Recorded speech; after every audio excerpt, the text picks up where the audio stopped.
The stage was waiting. He wasn't supposed to walk. He wasn't supposed to dance. And he definitely wasn't supposed to make 60,000 people believe nothing was wrong. But Michael Jackson had never lived his life according to supposed to. The hallway to the stage was colder than it should have been. Every step Michael took echoed against the concrete walls, a slow rhythm that reminded him of the pain pulsing through his ankle. Somewhere beyond the steel doors at the end of the corridor, the crowd was already chanting his name, a low, thunderous vibration that seemed to come from the earth itself. He closed his eyes for a moment, breathing it in, not the fame, not the adoration, but the energy, the raw, unfiltered need in those voices. He thought about the doctor's words just hours earlier. You could do permanent damage if you go out there. He thought about the crew, the promoters, the people who had flown across oceans just to be in the same room as him for 2 hours. And he thought about the boy he used to be, standing barefoot in a tiny living room in Gary, Indiana, spinning to a scratched record, dreaming of the day the music would belong to him. Now, the music did belong to him, but so did the pain. Back in the dressing room, just minutes before, he had sat in silence while an assistant laced up his black loafers, careful not to press against the swollen bone beneath the sock. The room smelled faintly of stage makeup and the faint ozone tang from the lighting rig above. On the vanity, his iconic glove rested beside a small photo of his children. He'd placed it there himself, a reminder of what was real when everything else felt like theater. He remembered the call from his manager earlier in the day. "We can cancel, Mike. People will understand." But Michael had only shaken his head. "They've waited too long. I promised them." Promises meant more to him than painkillers. The moments before a show had always been sacred to him. They weren't about the crowd yet, or the cameras, or even the music. They were about the quiet before the storm, the space where he could decide who he was going to be when the lights came on. Tonight, that decision felt heavier. Was he going to be the legend they came to see, or the man limping through the shadows, fighting a battle they'd never know existed? He knew the answer before he asked himself the question. A stagehand knocked on the door. "5 minutes, Mr. Jackson." He rose slowly, feeling the pull in his ankle, the small lightning bolts of pain shooting upward. He walked to the mirror one last time, stared into his own eyes. Somewhere in there was still the kid from Gary. But now, layered over that, was a performer, the warrior, the man who had learned that greatness wasn't in perfection. It was in persistence. He whispered to his reflection, "Let's give them a night they'll never forget." As he stepped toward the stage entrance, the noise grew louder, the chanting now almost frantic. The air was electric, heavy with expectation. In that narrow tunnel leading to the arena, Michael felt something shift inside him, a quiet click like a lock turning. The pain didn't go away, but it became distant, secondary, unimportant, because the stage was waiting. And Michael Jackson never kept the stage waiting. The doors swung open, the light swallowed him whole, and somewhere between the first step and the first beat, the pain disappeared. For now.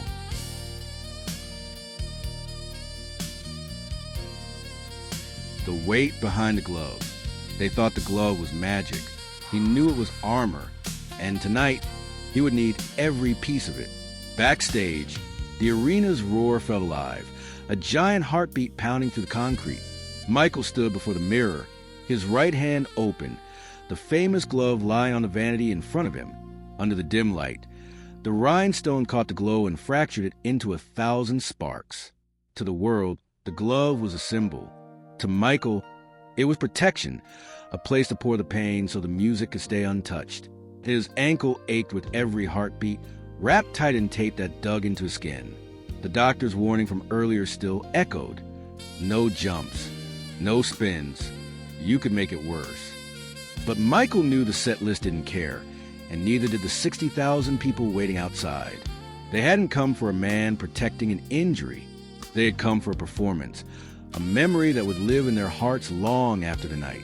He slid the glove on slowly, like a soldier fastening armor before a battle. The stage manager knocked lightly. 2 minutes. Michael glanced at the photo of his children taped to the mirror frame, touched it gently, then switched off the vanity light. In the reflection's darkness, the glow's sparkle lingered for half a second longer, a reminder of who he needed to be out there. The walk through the tunnel was short but heavy. Every step sent a sharp reminder through his ankle. But the closer he got to the stage, the less it mattered. The crowd's energy began to seep into his bones, competing with the pain. By the time he reached the curtain, he could feel it. The shift from man performer from Michael to Michael Jackson. The lights hit him like a wave, and the roar swallowed everything else. The first moves were careful, deliberate. He disguised the adjustments with style. A glide where a jump would have been, a controlled pivot instead of full spin. To the audience, it looked intentional. To him, it was survival dressed as art. Midway through the set, his eyes caught a sign in the crowd. "You saved me." The letters were big, uneven, probably rushed onto cardboard, but they landed like a lightning bolt. He pointed at the sign, then to his heart. The woman holding it broke into tears, and the crowd roared even louder. For a moment, the pain didn't just fade, it transformed. It became fuel. The ankle throbbed again as the final number approached. It was a part of the show everyone waited for, the signature spin. The safe choice was to skip it, but the performer in him wanted to give them something unforgettable. He compromised. A sharp half spin, frozen mid-motion, glove catching the spotlight just right. The eruption of cheers told him the choice had worked. The lights dropped to black. The noise followed him into the tunnel. Backstage, the doctor was waiting, but Michael waved him off, breathing hard but smiling. "Worth it," he said simply. "Why?" a dancer asked, sweat dripping down her temple. Michael gestured toward the stage, where the echo of 60,000 voices still vibrated in the walls. "Because they came carrying something heavy. Tonight, I carried it for them."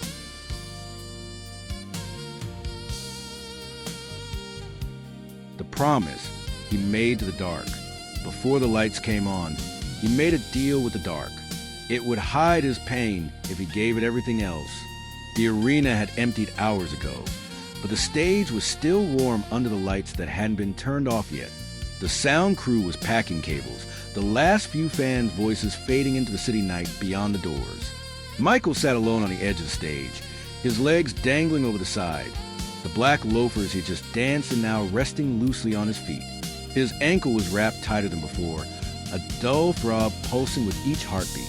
The crew knew to leave him alone at times like this. Post-show silence was sacred for him. It wasn't the kind of silence that came from peace.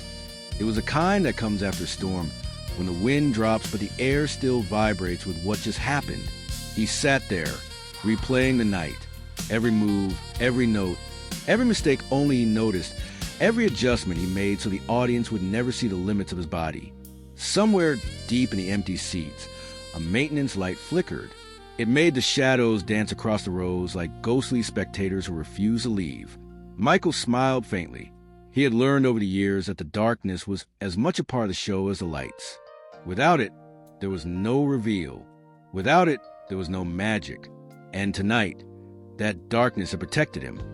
Hidden the moments when his face almost betrayed the pain, shielded the limps between dance breaks, softened the details the crowd wasn't supposed to see. He whispered into the emptiness, almost like speaking to a friend. "Thank you for keeping my secret tonight." It wasn't the first time he'd spoken to the dark. Back in his early touring days, when he was just a boy on stage with his brothers, he would find comfort in the pockets of shadow between the blinding spotlights. In those places, he could be himself for half a second before stepping back into the role the world demanded. The shadows were honest. They didn't care about ticket sales or record charts or magazine covers. They only cared if he kept moving. Tonight had been different, though. The injury had made him aware of every inch of light, every angle where the audience could see him, every moment when the pain might become visible. He had played a careful game of the stage lighting, always staying just where the dark could lend him cover when he needed it most. It was like an old dance partner who knew when to lead and when to follow. As he sat there, staring into the empty dark, memories from years earlier crept in. The first time he collapsed backstage from exhaustion. The night in Tokyo when he performed with fever so high, he barely remembered finishing the set. The dangerous balance of giving everything to the crowd while keeping nothing for himself.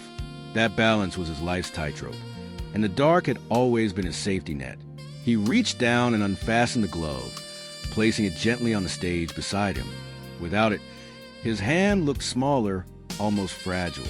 He flexed his fingers, feeling the cool air touch skin that had been locked inside sequins and fabric for hours. In that moment, he wasn't Michael Jackson, the king of pop. He was just Michael, a man sitting in an empty arena, talking to shadows. "I can't do this forever," he said softly, though he wasn't sure if he was making a confession or a promise. The dark didn't answer. It never did. But in the silence, he felt its agreement, an understanding between performer and stage, man and myth.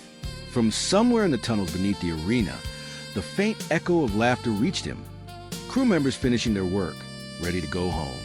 He stayed seated, listening, wondering what it felt like to leave the stage and truly go home. Not to a hotel room, not to a press appearance. Home, a place where the lights didn't follow, where applause didn't chase you into dreams. He made a small vow to himself then, one he had made before and broken many times. When I can't give them my best, I'll stop. But until then, I'll let the dark hide the worst of me. Standing slowly, he felt the ankle protest with sharp insistence. He ignored it. The glove went back on. Even in the empty arena, the performer's instincts took over. Walk tall, hide the limp, keep the image intact. Because somewhere, a camera could still be watching. Somewhere, someone could still be recording. At the tunnel entrance, he paused, turned back to the stage, looked into the dark one last time.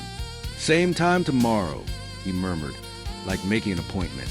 And then he disappeared into the shadows that had been waiting for him all along.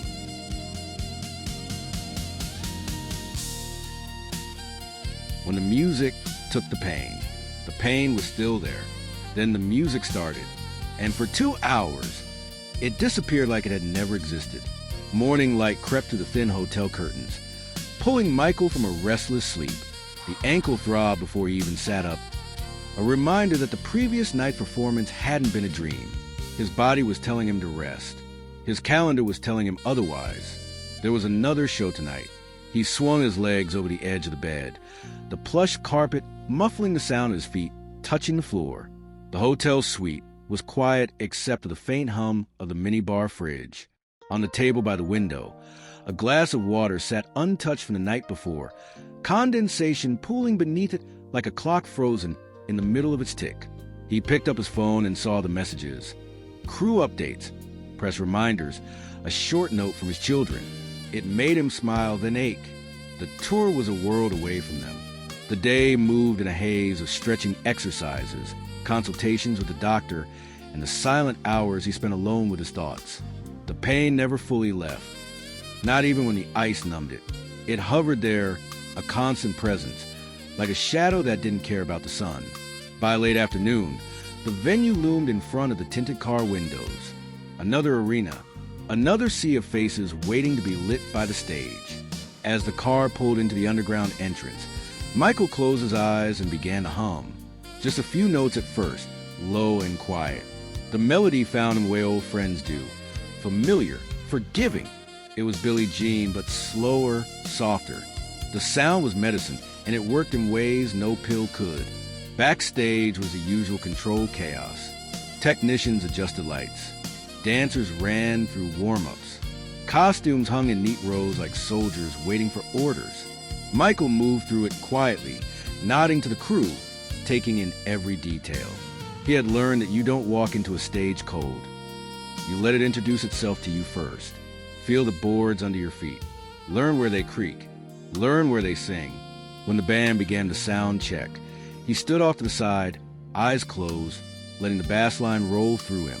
The rhythm pulsed in time with his heartbeat, and slowly, something changed. The pain was still there, but the music wrapped around it, dulling its edges, telling it to wait its turn. By the time the stage manager tapped him on the shoulder, 10 minutes, Michael. The limp had softened, not gone, but no longer the one in control. The lights dimmed, the crowd roared, He stepped out into the darkness before the first spotlight found him. For a moment, there was only the beat. For counts in, and the sound was inside him, filling every space the pain had tried to claim. His body remembered the moves not as commands, but as reflex. The spins, the slides, the angles of his shoulders. They came back like breathing. As the first song ended, sweat was already dripping down his spine, but his mind was clear. The ankle, for now, was a whisper in a room full of drums. Between songs, he took a moment to look out over the crowd. He could see the faces illuminated by stage light. Some singing along, some with tears in their eyes, all of them part of a single, massive heartbeat. Midway through Man in the Mirror, he felt it, the shift, that point in the night when performance becomes prayer. His voice carried over the crowd, and for a moment, he wasn't singing to them. He was singing with them. The lyrics weren't just words. They were a mirror reflecting something back into him. It was as if the music was telling him, "I've got you. Keep going." The final notes of the encore rang out like a promise kept. The applause rose and rose, pressing against him like a wave. And just like that, the music stopped and the pain returned. Sharp, insistent, reminding him it had only stepped aside for a while. Backstage, he sat down slowly, unzipping his boots. The doctor approached, but Michael held up a hand. Not yet. He wanted a few more seconds in the afterglow, while the music still echoed faintly in his chest. He closed his eyes, feeling the dual truths of the night. Yes, the pain was real, but so was the way the music had taken it from him. Tomorrow, it would hurt again. Tomorrow, it might hurt worse. But tonight, for 2 precious hours, the music had won, and that was enough.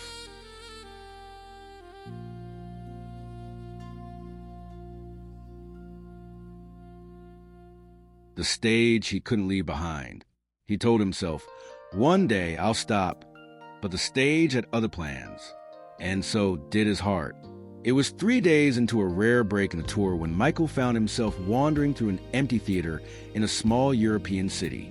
No cameras, no fans, no spotlight, just a faint smell of old wood and velvet curtains that had soaked up decades of applause. He hadn't planned to be here. The driver had taken a wrong turn, and somehow they ended up near the old playhouse. The caretaker, recognizing him instantly, offered a private tour. Michael moved slowly down the aisle, his hand brushing the backs of the seats. Every step echoed in the quiet, and with each echo came a memory. The first time he stepped onto a stage as a child, the sound of his brother's voices in harmony, the adrenaline before the curtain rose. He told himself this was just nostalgia, but deep down he knew better. The stage wasn't a memory for him. It was a living thing, one that had wrapped itself around his life like roots around stone. It had been there when friends disappeared, when headlines lied, when trust evaporated. It had been there when his own body tried to betray him. The stage didn't ask questions. It only demanded everything he had. And in return, it gave him a place where the pain couldn't follow. That night in the hotel, he sat by the window, the city lights reflecting in the glass. His ankle was still sore from the last show, but it wasn't the pain keeping him awake. It was the thought that one day he might not be able to walk onto a stage at all. The idea didn't feel like freedom. It felt like exile. He thought about the crowd, not as numbers, but as individuals. The teenager in the front row who saved up for a year just to be there.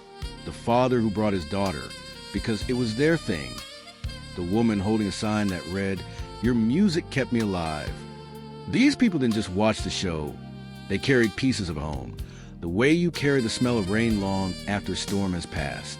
He imagined walking away from all of it. No more sleepless nights in hotel rooms. No more rehearsals that left his body trembling. No more hiding the limp under choreography. But with that came the silence. The kind of silence that doesn't heal, the kind that swallows you. When the tour resumed, the first night back on stage felt like breathing after being underwater too long. The crowd's roar rose like a tidal wave, and the lights poured over him like sunlight breaking through clouds. For those 2 hours, there was no injury, no fatigue, no weight in his chest. There was only movement, music, and the electric thread connecting him to thousands of strangers. At the end of the show, As the lights dimmed and the last chord faded, he stood there longer than usual. He let the applause wash over him, memorizing the sound, as if trying to store it somewhere inside for the day when he might need it most. Backstage, someone asked if he was ready to call it a night. He smiled faintly. "Not yet," he said. "The stage isn't done with me." And in truth, he wasn't done with it either.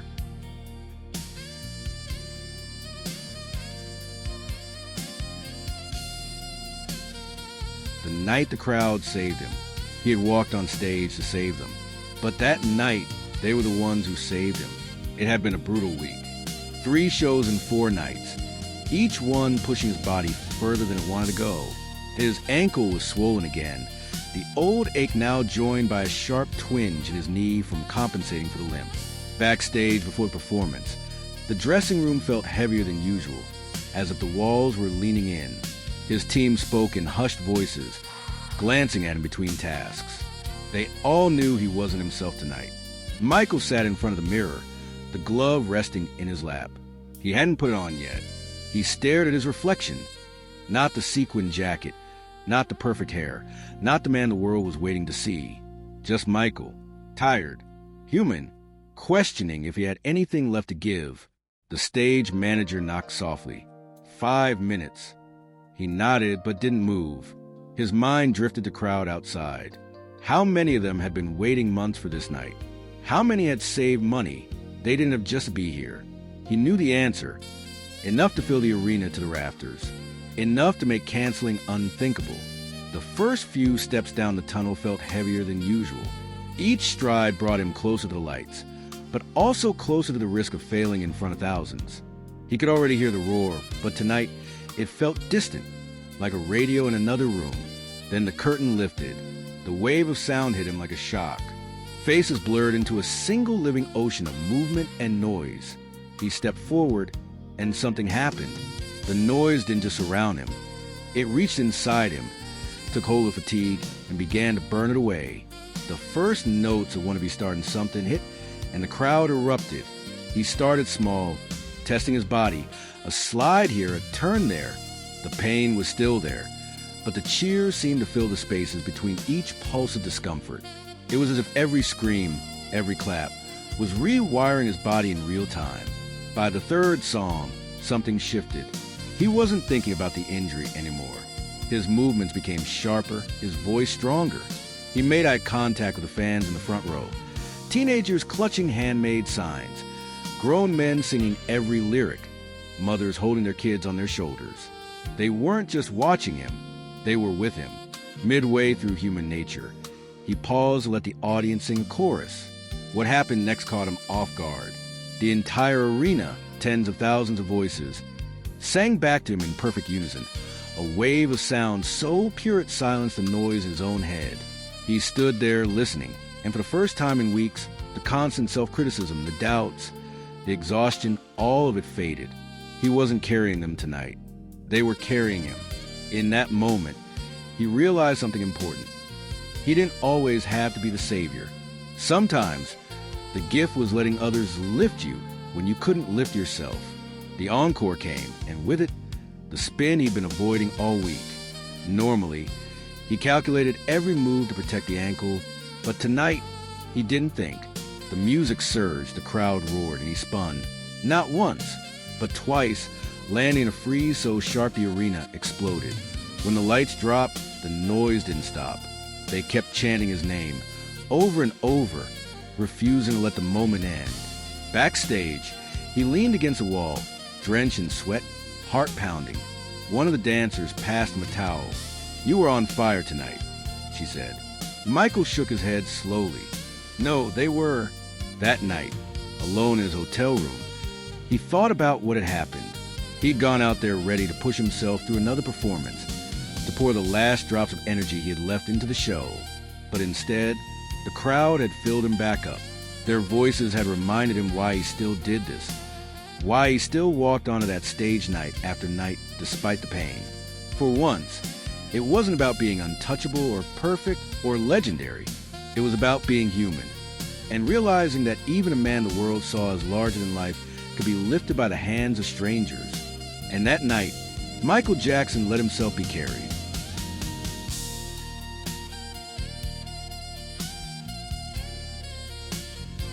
The last oath of the stage.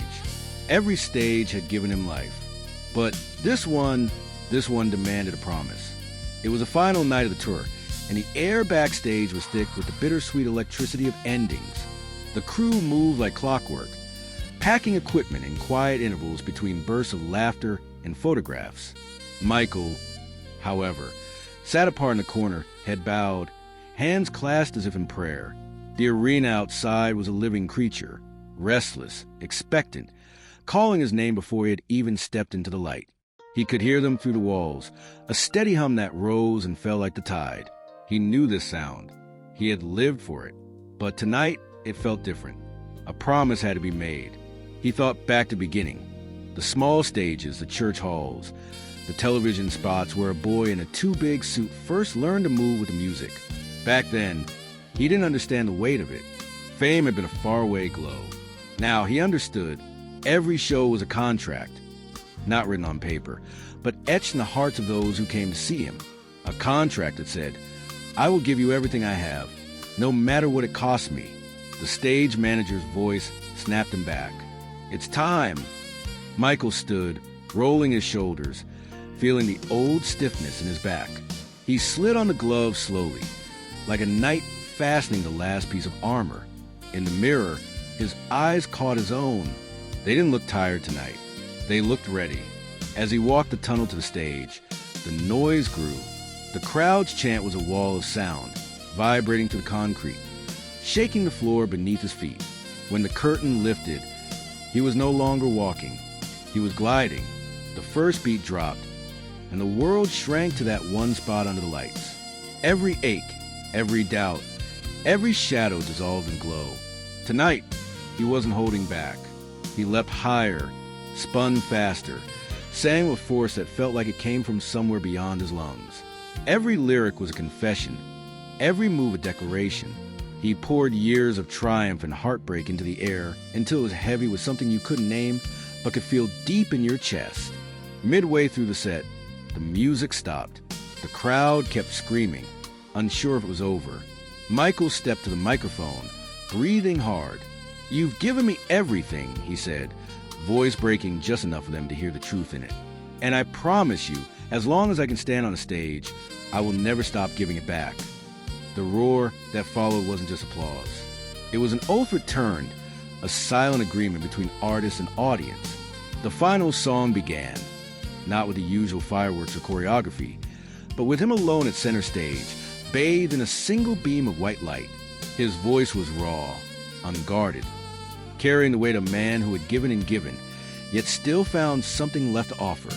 As the last note faded, he froze in place, hands outstretched, eyes closed. The crowd held its breath, and in that stillness, a strange kind of peace settled over him. He had kept his part of the contract. The lights dropped to black. Backstage, he didn't speak. The crew congratulated him, but he just smiled, wrapped in a towel, and walked to his dressing room. Alone again, he removed the glove, placed it gently on the vanity, and whispered to himself, "One more stage, always one more stage." Because for Michael Jackson, the stage was never just a place. It was a living promise. And tonight, he had renewed it.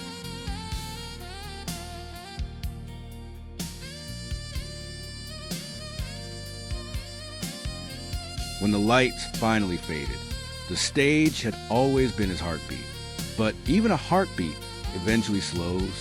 It was long after midnight when Michael sat alone in the darkened rehearsal hall. The crew had gone home hours ago, leaving only the faint hum of the air conditioning and the smell of dust settling on the stage floor. He sat on the edge of the platform, feet dangling over the edge, the same way he had as a boy when he was too small to reach the floor. In his hand, he held a crumpled set list from the night before, the ink smudged from sweat, the paper soft from being folded and unfolded too many times. His fingers traced the titles like Braille, as if each song could still carry him back to the moments when they were born. He could almost hear the roar of the crowd again, but now it sounded different. Not distant, not fading, just slower, like waves pulling back from the shore. For the first time, the thought crept in, what if this was the last time I felt that sound? Memories came in flashes. The blinding lights of Motown 25, the impossible stillness before the first moonwalk, the laughter of his brothers backstage before their voices deepened, before the world pulled them apart, the child in the hospital bed who whispered, "Thank you," before the nurse closed a curtain. He had built an entire life out of giving pieces of himself away. Every dance step, every note, every late-night studio session that stretched into dawn, they weren't just performances. They were offerings. And somewhere along the way, the line between the man and the music had blurred until there was nothing left but the stage. But the stage had never been gentle. It demanded perfection, even when perfection meant pain. It asked him to smile when his body screamed for rest. It asked him to keep moving when the weight of rumors, lawsuits, and betrayal tried to pin him to the ground. And he had always obeyed, not because he had to, but because he couldn't imagine doing anything else. That night in the empty hall, he closed his eyes and imagined the crowd one last time. He didn't see the faces of strangers. He saw the people who had carried his music like a secret lantern through the darkest parts of their lives. The mother who danced with her son in the kitchen. The soldier who played his songs through headphones in a desert tent. The lonely teenager who found courage in the rhythm of his voice. These were the real audiences, not the arenas, not the charts, not the headlines. And for the first time, he felt something he didn't expect. Gratitude, not just for them, but for the pain too. Because the pain had sharpened the joy, made it worth chasing, made the lights burn brighter when they finally came. He stood, walking slowly to center stage. His shadow stretched across the empty seats, long and thin, like it had been trying to keep up with him all these years. He looked out into the darkness and whispered, "Thank you," not loud, not for applause, just enough for the walls to hear. He took a breath, deep and steady, as if he were about to start one more song. But there was no music this time, only the soft sound of his heartbeat, steady in his ears, like the faint applause of a crowd that existed now only in memory. Somewhere in the silence, he made peace with it. The stage would always be a part of him, even when the lights faded, even when the curtains closed for the last time. Because his real legacy wasn't the moves, the records, or the headlines. It was the way people felt when the music reached them. When he finally stepped off the platform, he didn't look back. The lights stayed off. The room stayed silent. And for the first time in his life, that silence didn't feel empty. It felt full.